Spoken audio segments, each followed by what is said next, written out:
جب سکینہ نازل ہوگا تو پھر اس کے اثرات ہوں گے. جب کہیں بارش ہوتی ہے، ہمیشہ ہم مثال دیتے ہیں، تو اس بارش کے اثرات تو ہوتے ہیں. جب زمین ہلکی سی بھی زرخیز ہو تو اس بارش کے بعد اس کے اوپر کوئی نہ کوئی پودے اگنا شروع ہو جاتے ہیں. ہاں اب بالکل ہی بنجر زمین ہو، تباہ کوئی بھی زمین ہو تو وہ الگ بات ہے. لیکن جب بندہ مراقبے پہ بیٹھتا ہے، ذکر میں بیٹھتا ہے، تو اللہ کی رحمت کی بارش ہوتی ہے، اور پھر اس بارش کے بعد اس کے اوپر اس کے اثرات ظاہر ہوتے ہیں.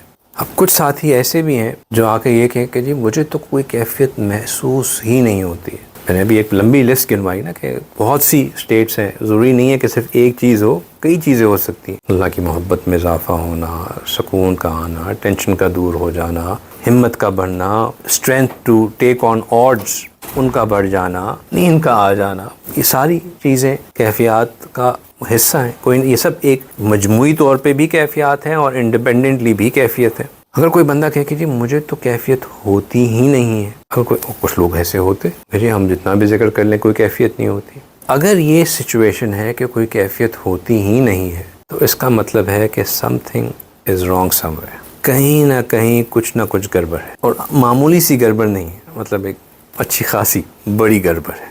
یہ بندہ کسی نہ کسی کبیرہ گناہ میں پھنسا ہوا ہے، جس کی وجہ سے دل کے اوپر اب تالے لگ چکے ہیں، جس کی وجہ سے دل کے دروازے بند ہو چکے ہیں. یا تو کسی حلال حرام کے ماس کا مسئلہ ہے، یا جو ہے عقیدے کے عقائد کا مسئلہ ہے. کوئی نہ کوئی گڑبڑ ضرور ہے جس کی وجہ سے یہ کیفیات زائل ہوتی ہیں، یعنی کہ وہ آتی تو پھر بھی ہیں اس کے اوپر، لیکن وہ زائل ہو جاتی ہیں، اپنا اثر نہیں چھوڑتی ہیں. وہی والی بات کہ جیسے جب زمین بنجر ہو، بالکل اس کو ہارڈ کر دیا گیا ہو، روڈ بنا دی گئی ہو، تو پھر وہ گیلی تو ضرور ہوتی ہے لیکن کچھ پروڈکشن اس میں سے کچھ نہیں ہوتی ہے.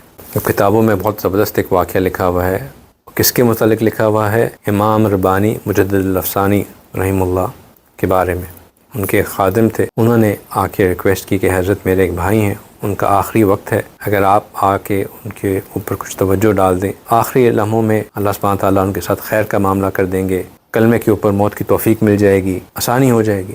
کیونکہ وہ حضرت کے قریبی خادم تھے تو حضرت نے ان کی بات مان لی، ان کے ساتھ چلے گئے. اب حضرت ان کو بیٹھ کر وہاں پہ توجہ دے رہے ہیں اور فرماتے ہیں کہ میں نے کئی دیر تک ان کے اوپر توجہ دی، لیکن مجھے ان کے دل میں کوئی تبدیلی محسوس نہیں ہوئی. اب ظاہر بات ہے جب مجدد الافسانی رحمہ اللہ جیسا کوئی بندہ توجہ دے رہا ہو اور اگلے کے دل پر کوئی اثر ہی نہ ظاہر ہو تو ایک فکر تو ہوتی ہے. تو حضرت نے اللہ سے درخواست کی کہ یا اللہ مجھ پہ یہ معاملہ واضح کیا جائے.